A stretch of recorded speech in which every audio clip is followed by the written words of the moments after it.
안녕하십니까. 오늘도 한국배들교회 유튜브 방송을 찾아주신 성도님께 환영의 말씀과 감사의 말씀을 드립니다. 오늘은 창세기 7장의 말씀을 함께 읽어보도록 하겠습니다. 기도하겠습니다. 우리에게 생명을 주시고 날마다 하나님 안에 있는 기쁨을 누리게 하신 하나님 감사합니다. 성경을 처음 접하는 사람이나 오랫동안 믿은 사람이라 할지라도 하나님의 말씀은 새롭게 다가오는 은혜가 있는 줄 믿습니다. 오늘 우리가 믿음의 초심을 가지고 첫마음인 심정으로 하나님의 말씀을 읽을 수 있도록 낮은 마음, 겸손한 마음, 어린이의 심정을 허락해 주시옵시고 하나님께서 하신 말씀에 대한 진실과 또 그 사실에 대한 겸허함이 그 속에 가득하도록 인도하여 주시옵소서. 주의 말씀이 이 세상에 있었던 사실에 대하여 알게 되는 계기가 되고 하나님께서 하신 일들에 대한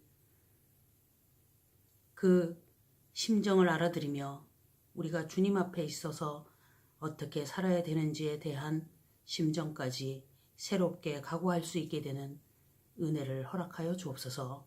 예수님 이름으로 기도드립니다. 아멘. 찬송가 463장 찬송드립니다. 찬송가 463장입니다.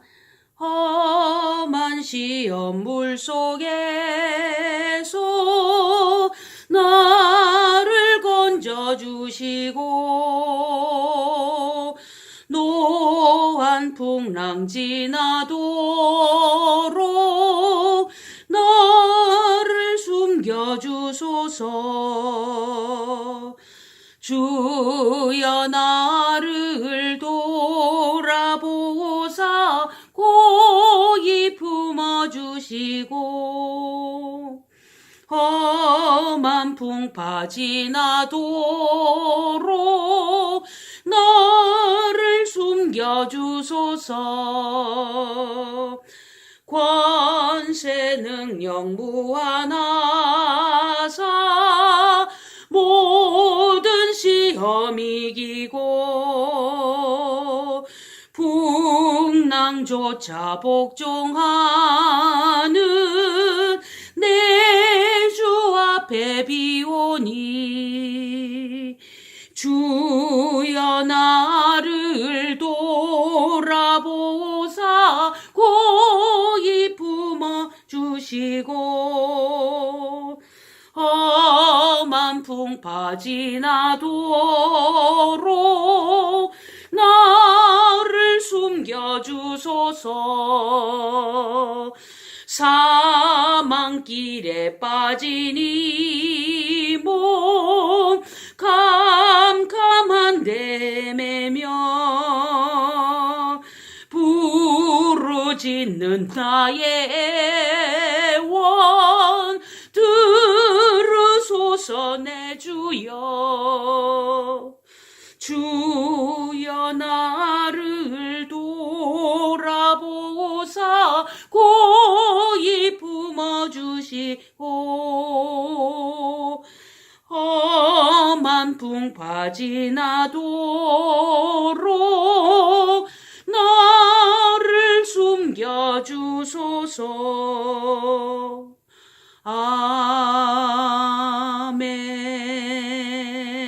아멘.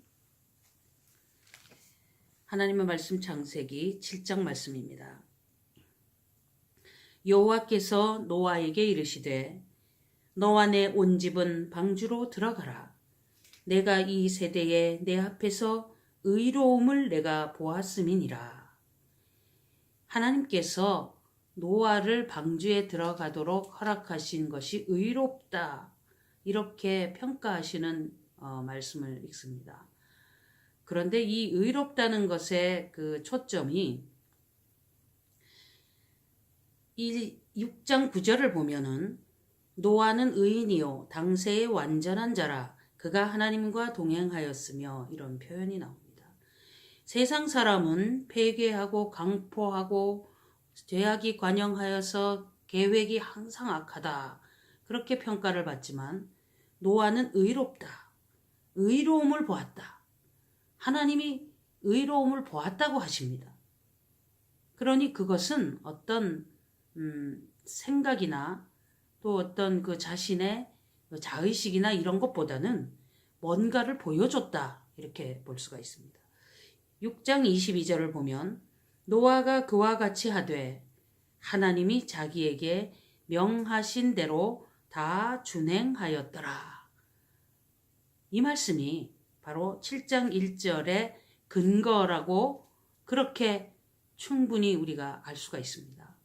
성경 전체를 읽으면서 의롭다고 평가를 받는 사람이 몇 사람 나오는데 그런 사람들이 대부분 보면 하나님의 계명과 법도와 규례와 율례 그리고 하나님이 하라시는 것들을 순수하게 진실하게 잘 준행하고 동행하는 그런 모습을 보여줍니다. 그래서 우리가 지금 이 노아의 그 모습을 볼 때 하나님을 하나님으로 믿고 알고 그 하나님 아버지 앞에서 그의 삶이 의로움을 보여주었다. 그러면 우리가 다른 표현으로 하면 슬기로운 다섯 처녀의 기름이 준비된 그런 모습이다. 이렇게 우리가 연결해서 봅니다. 그리고 마지막 계시록의 말씀에 보면 성도의 옳은 행실이 바로 흰옷을 차려입는 것이다. 그런데 그것은 하나님 아버지 앞에서 사람의 의로운 모습에 어떤 지칭하는 그런 표현입니다. 그러니 의롭다는 인정을 받는 사람은 하나님 앞에 뭔가를 보여줬다. 우리가 야고보서를 지푸라기 복음이다 해서 빼자 그랬다는 얘기도 있지만 행함이 없는 믿음은 죽은 믿음이다. 그렇게 이야기한 말씀을 생각해 볼 때에 바로 이 말씀은 노아의 어떤 형편을 충분히 이해할 수 있는 그런 말씀입니다. 그렇다면 우리도 의롭다는 말을 들으려고 할 때에는 그렇게 하나님 아버지 앞에서 말씀 앞에 순종하는 모습이 나타나는 것이 필요하다. 그 순종하는 모습의 첫 번째 출발은 예수님을 구주로 고백하는 그것에서 출발한다는 거죠. 그런 출발의 또 근거를 앞에 따라가면 천지 만물의 창조주 되시는 하나님을 믿고 나아가는 그 하나님을 믿기 때문에 하나님이 말씀하신 대로 예수님의 십자가의 보혈의 피가 내 죄 사함이라는 것을 믿고 하나님께 나오는 것입니다. 그런 사람이 바로 의로운 사람인데 근데 참 신비하고 놀랍게도 우리가 대단해서가 아니라 하나님께서 우리에게 그렇게 해 주셨다니 그래서 우리가 믿는 사람들이 내가 잘나서가 아니라 하나님이 우리에게 그렇게 허락하셨다는 그런 겸허함과 또 감사함으로 나아가는 것. 이것이 바로 우리가 보여줄 의로움이다. 그렇게 간단하게 정리를 해봅니다.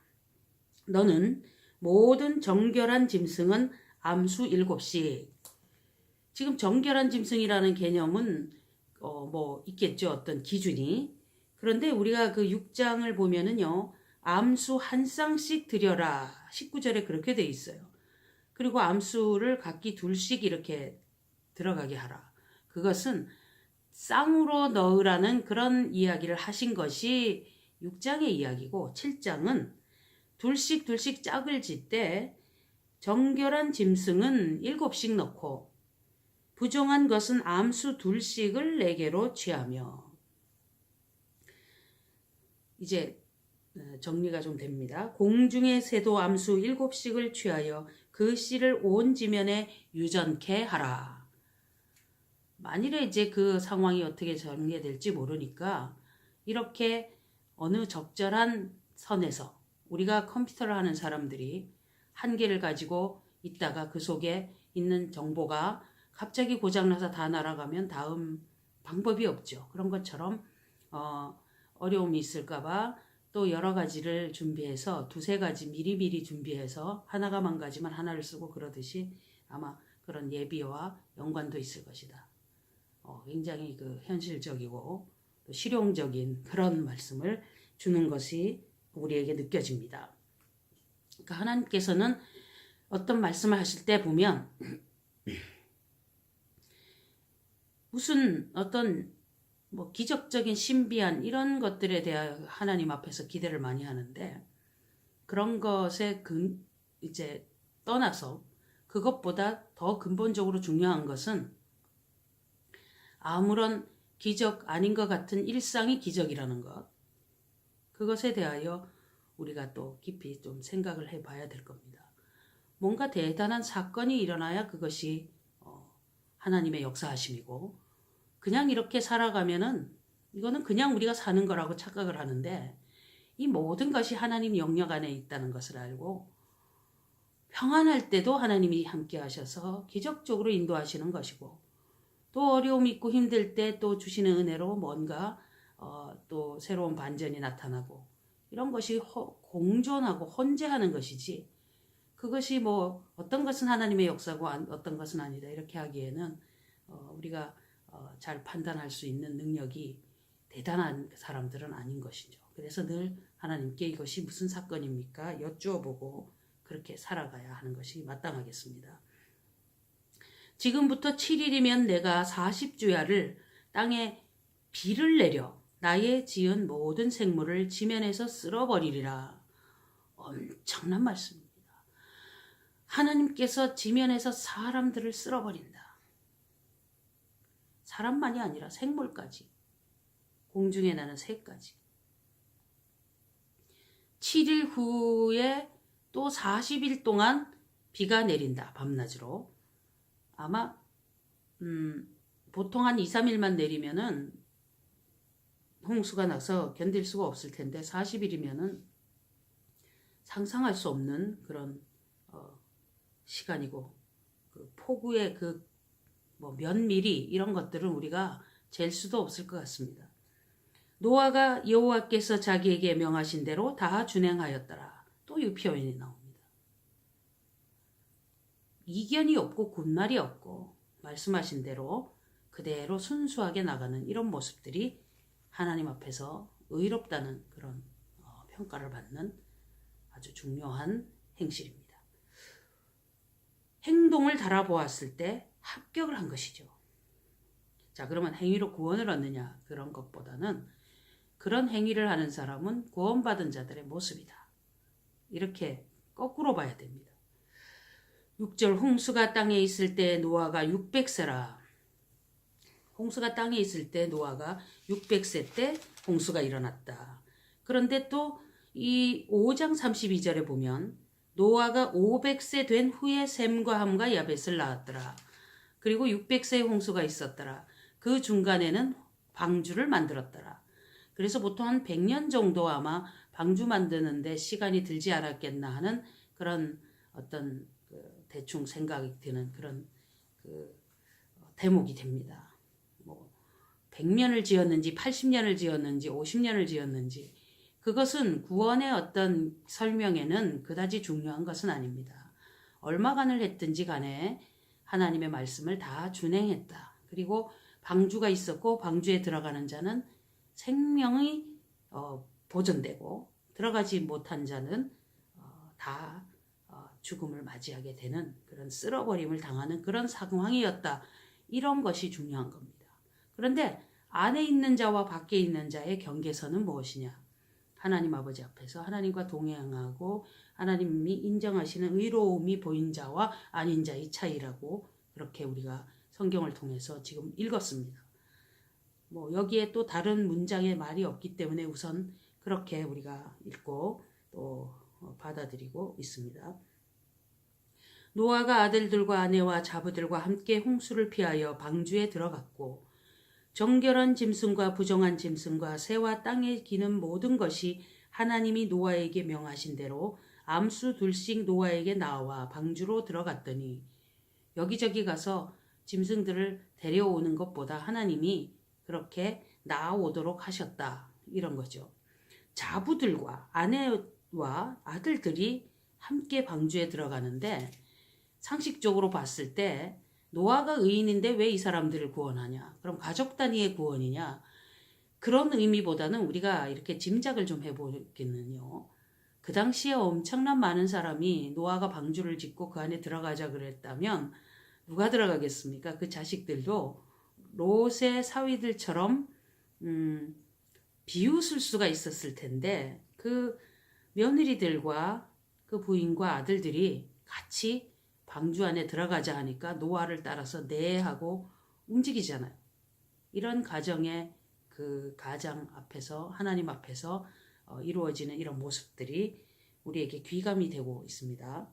그래서 이들도 노아가 하나님 아버지 앞에서 했던 그 일에 대하여 함께 따르고 순종하는 그런 것에 이견이 없었기 때문이고, 그리고 하나님의 인도하심 안에 충분히 그 참여하는 그런 자격이 되었기에 하나님께서 허락하심의 은혜가 있었을 것이다. 우리는 그렇게 얼마든지 상상하고 생각할 수가 있습니다. 7일 후에 홍수가 땅에 덮이니, 비라는 것을 잘 보지 못하는 상황이라고 말씀드렸습니다. 왜 그러냐면 궁창 위에 물이 있고 궁창 아래 물이 있고 지구 전체는 온실 효과를 갖고 있기 때문에 보통 비라는 것은 이 극지방과 적도지방의 온도 차이와 또 그 뜨거운 바닷물이 뜨거운 날씨에 있는 그런 적도지방이나 이런 곳의 바닷물이 이제 증발이 되어서 구름을 형성하고, 그것들이 바람을 타고 뭐 편서풍, 편동풍 이런 이야기가 있죠. 그런 것들을 타고 이제 계속 이동을 하면서 구름이 날아와 어떤 지역에 비를 뿌리고 하는 그런 현상이 벌어진 것인데, 그런 것은 오늘날 우리의 지구 상황이고, 그전에는 바로 궁창 위에 물층이 있어서 전 지구적 온실 효과 때문에 극지방과 적도지방이 같은 온도로 온화하게 그렇게 되어 있기 때문에 비라는 의미, 그리고 또 어떤 뭐 대단한 바람 이런 것들이 있을 수 없다는 거죠. 그래서 그런 상황 속에 있는 사람들에게 있어 비가 40일 온다, 하늘에서 물이 40일 동안 떨어진다, 거기에 대하여 어떻게 받아들일 것이냐. 그런데 바로 7일 후에 홍수가 땅에 덮였다. 비웃던 사람들이 깜짝 놀랐겠죠. 그러나 방주문은 닫혔습니다. 기회가 지나갔습니다. 노아 600세 되던 해 2월 곧 그달 17일이라 그날에 큰 기품의 샘들이 터지며 하늘의 창들이 열려 40주야를 비가 땅에 쏟아졌더라. 기품의 샘들이 터졌다. 아마 뭐 지하수라든가 뭐 여러 가지들이 터올라왔겠죠. 그리고 하늘의 창이 열렸다. 그럴 표현을 할 정도로 하늘 위에 있는 궁창 위에 물이 쏟아져 내려온 것이죠. 물층이 쏟아져 내려오고, 오늘날도 대기권 밖으로 가면은 그 바깥에는 이제 오존층이 덮고 있지만 이때 당시에는 물층이 있었다는 것. 이제 그것들이 다 쏟아져 내려왔다. 이런 이야기는 제가 성경에 있는 문장을 통해서 또 이렇게 함께 나누고 말씀을 드리지만, 우리나라의 그 창조과학회라는 그런 어떤 그 과학자들의 모임이 있습니다. 물론 창조를 과학으로 재현하거나 평가하거나 그렇게 할 수 없다는 것은 우리가 분명히 알아야 합니다. 과학은 다시 실험할 수 있어야 되고 관찰할 수 있어야 되고 그런 어떤 전제 조건이 있는데, 창조를 우리가 어떻게 실험하며 창조를 우리가 어떻게 관찰을 합니까? 그렇죠? 그건 맞지가 않습니다. 그렇지만 분명한 것은 이 홍수는 지구과학이죠. 그런 거 뭐 화석이나 이런 걸로 얼마든지 증명을 할 수가 있는데, 그 안에서 이제 분명한 이야기가 바로 그 하늘의 창들이 열려서 궁창 위의 물층이 이제 땅으로 쏟아져 내려온 그런 것들을 설명합니다. 곧 그날에 노아와 그의 아들 셈, 함, 야벳과 노아의 처와 세 자부가 다 방주로 들어갔고, 그들과 모든 들짐승이 그 종류대로, 모든 육축이 그 종류대로, 땅에 기는 모든 것이 그 종류대로, 모든 새 곧 각양의 새가 그 종류대로. 우리가 1장 공부할 때도 이야기했지만 계문, 강목, 과속종, 생물을 분류하는 그런 표현 속에 그 종류대로, 그 종과 종 사이의 경계선은 이렇게 통과해서 넘어가고 얽히고 그렇게 되면 도태되고 다 없어집니다. 그래서 다시 원점으로 돌아오는데 진화라는 것이 존재할 수가 없습니다. 그것은 이 명백한 종류대로라는 단어 안에 다 함축되어 있습니다. 무릇 기식이 있는 육체가 둘씩 노아에게로 나와 방주로 들어갔으니 들어간 것들은 모든 것의 암수라. 하나님이 그에게 명하신 대로 들어가매 여호와께서 그를 닫아 넣으시니라. 방주에 그 들어갈 것들을 하나님이 명하시고 인도하시고 또 친히 문을 닫으셨다. 노아가 닫은 게 아니라 하나님이 문을 닫으시기 전에 방주 안에 들어가야 됩니다. 하나님이 문을 닫으시기 전에 되었다 하고 이제 종지부를 찍으시기 전에 빨리 하나님의 자녀로서 하나님께 나와 지성소로 들어가서 하나님을 만나야 되는데 아무나 못 들어가는 지성소죠. 거기에 우리가 이제 그 다른 성경 본문 읽으면서 지성소에 들어가는 게 얼마나 무서운 일인지 공부를 합니다. 그런데 그곳에 예수님의 은혜로 탁 들어갈 수 있게 된 그 은혜에 감사하면서 하나님 아버지 앞에 나아가는 거죠. 그 하나님이 우리를 구원하시고 인도하시는 은혜를 주셨습니다. 그래서 오늘 이렇게 우리가 이 말씀 읽으면서 하나님의 은혜가 어떤 것인가, 우리 자신이 아무리 노력해서 그렇게 될 수가 없다 하는 것을 다시 한번 깊이 생각하면서 주님 앞에서 인도하심 따라 의로운 행위가 드러나도록 해주옵소서 하는 그런 기도와 또 하나님께서 그 사람들에게 주시는 은혜, 그렇게 되도록 해주시는 곁에서 함께 하심, 이런 것들에 대하여 감사하고 또 기도하고 이런 것들이 우리에게 필요한 중요한 덕목이다. 그렇게 우리가 깊이 생각을 합니다. 홍수가 땅에 40일을 있었는지라 물이 많아져 방주가 땅에서 떠올랐고 물이 더 많아져 땅의 창이라매 방주가 물 위에 떠다녔으며, 정말 상세하고 자세하게 이야기합니다. 물이 땅에 더욱 창이라매 천하의 높은 산이 다 덮였더니, 천하의 높은 산이 다 덮였다. 물이 불어서 15규빗이 오름에 산들이 덮인지라.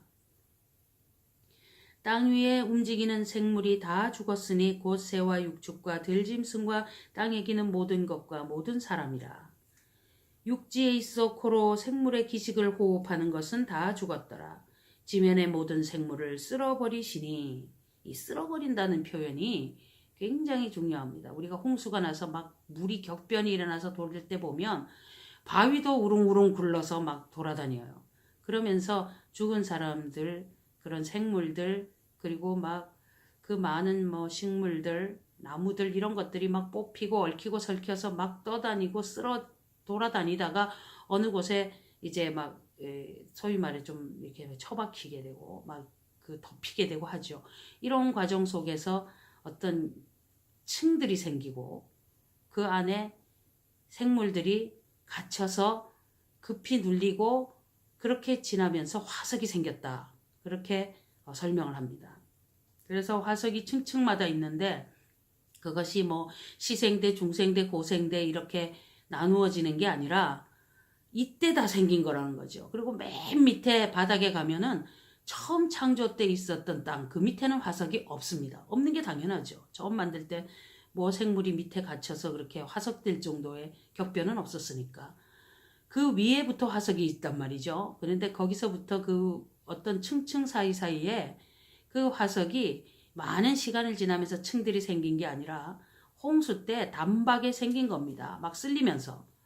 이것을 이제 병에다가 흙을 넣어서도 실험을 하는데, 그런 현상 속에서 이들이 쓸려서 다니면서 여기저기에 매몰되어서 생긴 것이 화석연료라는 그런 석탄과 석유 이런 것들이라고 분명히 말합니다. 그냥 화석연료라고 합니다. 석유를. 그러니까 이때 많은 생물들의 시체 썩은 물이 석유일 것이다. 그렇게 이야기들 하는 거죠. 그런데 오늘날 석유가 군데군데에서 얼마나 많이 나옵니까? 그런 걸 볼 때 정말 많은 생물이 살았었구나 하는 것을 우리가 발견을 하게 되죠. 그리고 그 생물들이 남녀노소 사람뿐 아니라 짐승들 모든 것들이 쓸려서 그렇게 되다 보니까 그 석유화학 물질에서 많은 그 호르몬 물질들이 나온다, 이런 얘기가 있습니다. 그래서 그런 것들이 사람 속에 많은 작용을 하다 보면은 이제 그 성정체성이 이상한 그런 아이들도 태어나고, 이런 이야기가 이제 다음에 회자되고 있죠. 그래서 이제 그런 것들이 석유화학 물질에서 주어짐으로 인해서 나타나는 이 시대의 시대병 속에서 많은 그 혼란을 겪는 그런 애처로움도 드러나고 원치 않는 모양으로 태어나고 이런 현상들도 우리가 가슴 아프게 바라보고 있습니다. 쓸어버리시니 23절에 뭐 곧 사람과 짐승과 기는 것과 공중의 새까지라. 근데 바닷속에 있는 그 생물들은 해당 사항이 없었습니다. 이들을 땅에서 쓸어버림을 당하였으되 홀로 노아와 그와 함께 방주에 있던 자만 남았더라. 이것을 연구하여서 뭐 상중하 3층 칸에다가 당시에 그 있었던 그 생물들을 집어넣은 연구를 하는 그런 그 비디오 작품도 있어요. 그런데 그것을 보면 실제로 이제 식물이나 혹은 아주 미생물이라든가 또 혹은 바다의 생물이나 이런 것들은 방주 안에 들어갈 필요가 없죠. 그러니까 기식이 있는 동물 또 그리고 어떤 그 여러 가지 그 새들이나 이런 존재들을 넣었다고 가정했을 때 상중하 3층 칸의 이 방주의 사이즈는 충분했다. 그렇게 이제 설명을 합니다. 그리고 그 안에 들어가지 않은 여러 가지 그 뭐 양서류냐 파충류나 이런 계통 속에서는 그 어떤 동면이라든가 여러 가지 방법이 있을 수 있을 것이다. 뭐 이런 그 연구하는 분들의 이야기가 있어요. 그런데 우리는 그런 것이 있든 없든 어쨌든 중요한 것은 하나님이 그렇게 하셨다 하는 것이고 또 거기에서 이제 다시 나와서 퍼져진 그런 어떤 그 새로운 출발을 하게 되는, 그래서 지면에 있는 모든 생명체들이 그렇게 다시 이제 새 출발을 하게 되는 계기가 이 방주 안에 있었는데 이 엄청난 격병과 이 무시무시한 이 홍수의 사건 속에서 대단히 불안했을 것 같습니다. 그 불안함 속에서 하나님께서 어떻게 잡아주셨을까 많은 생각을 하게 되죠. 그래서 오늘 그 찬송을 463장 찬송하면서 험한 시험물 속에서 나를 건져주시고 노한 풍랑 지나도록 나를 숨겨주소서. 방주 안에 숨김을 받은 이 8사람들을 보면서 우리가 이 땅을 살아가면서 수많은 풍랑과 여러 어려움 겪을 것인데 그럴 때마다 하나님께서 이제 이렇게 지켜주시기를, 그렇게 되기 위한 은혜의 사람은 하나님 앞에서 의롭다 인정을 받은 사람, 그런 사람은 예수님의 십자가의 은혜로 구원을 받은 그런 증표가 있는 사람들. 그 믿음이라는 게 신비하잖아요. 안 믿으려고 하는데 믿어지고, 그런 은혜 속에서 우리가 하나님 아버지 앞에서 이 길을 가고 있는 이 은혜를 주님 앞에서 감사하게 되는 겁니다. 이런 홍수 사건과 같은 비슷한 일들이 또 뭐 성경에 기록된 중에 소돔 고모라 이야기도 있고 남북 왕조의 멸망도 있고 시대마다 또 여러 가지 일들이 있어 왔고, 이제 그 마지막 때에 그 세상이 완전히 진멸 정리 청산될 때에 그때에도 이와 같은 과정이 일어납니다. 분명한 것은 이제 피하는 사람이 있고 그리고 또 거기에서 이제 완전히 그 진멸을 당하는 사람이 있고 이런 모습이죠. 한 가지 덧붙이자면은 이렇게 홍수 사건이 일어나기 전에 무드셀라와 라멕 이런 사람들은 미리 또 하나님이 불러가신 그런 흔적도 볼 수가 있습니다. 24절 물이 150일을 땅에 창일하였더라 이렇게 되어 있습니다. 자, 이런 이야기들을 우리가 성경을 통해서 읽으면서 그런 일은 뭐 있다 없다 또 무슨 신화다 별 얘기를 다 하는데, 그렇게 믿기 싫어서 별 얘기를 다 하는 그런 사람들의 그 끝은 어떨 것이며, 또 우리가 하나님 아버지 앞에서 그저 순수하게 이런 믿음으로 주어진 말씀을 듣고 아멘하고 나가는 것과 그 차이가 무엇일지는 그날에 명백하게 알게 될 것입니다. 그러나 그때는 방주문이 닫히고 없습니다. 그러나 그때는 또 회개도 아니합니다. 그러니 이 일을 우리가 단순하게 보지 않고 참 차지하게 생각하는 것은 순수해야 된다. 그래서 어린이와 같이 아니면 하나님 나라를 볼 수 없다는 말씀이 무엇인지를 알게 되는 것입니다. 하나님이 우리를 속이거나 어떻게 우리를 그 좀 어지럽게 해서 하나님 나라의 그런 거짓말을 우리에게 가르쳐서 무엇을 하시려고 그랬을까? 아무리 생각해도 그렇게 장난할 이유가 없잖아요. 그래서 우리가 이 말씀 읽으면서 하나님 아버지 앞에서 원하시는 그 어떤 선이 있어요. 어느 정도. 뭐 완벽하다. 뭐 완벽이라는 개념이 어디까지일지 모르잖아요. 그러니까 하나님 보시기에 그냥 말씀하신 어떤 선 안에서 그냥 있으면 그게 하나님 보시기에 그래 됐다. 이렇게 하시는 게 그때 당시에 완전한 자라고 표현하는 그 범주입니다. 사람이 어떻게 완전할 수 있겠습니까? 살다가 온갖 일들을 하죠. 모든 사람이 죄인이고 하나님의 영광에 이르지 못하고 죄인이 아닌 사람이 하나도 없어. 내가 죄 없다면 하나님을 거짓말하는 자로 만든다. 이런 말씀이 성경에 도처에 나옵니다. 이런 것을 보면서 우리가 이런 창세기 7장 같은 성경 말씀을 읽으면서도 뭔가 마음에 뭉클하고 두려움이나 어떤 그 새로운 각오 이런 것들이 떠오르지 않는다면 하나님께 기도하십시오. 그래서 내가 정말 이 말씀이 진실의 말씀으로 바로 다가올 수 있게 해 주시옵소서. 그리고 이 말씀을 붙들고 하나님이 원하시는 그런 모습의 그런 사람으로 내가 살면서 가게 해 주옵소서. 그리고 이 말씀대로 되었을 때 마지막은 이렇게 방주 안에서 사는 거잖아요.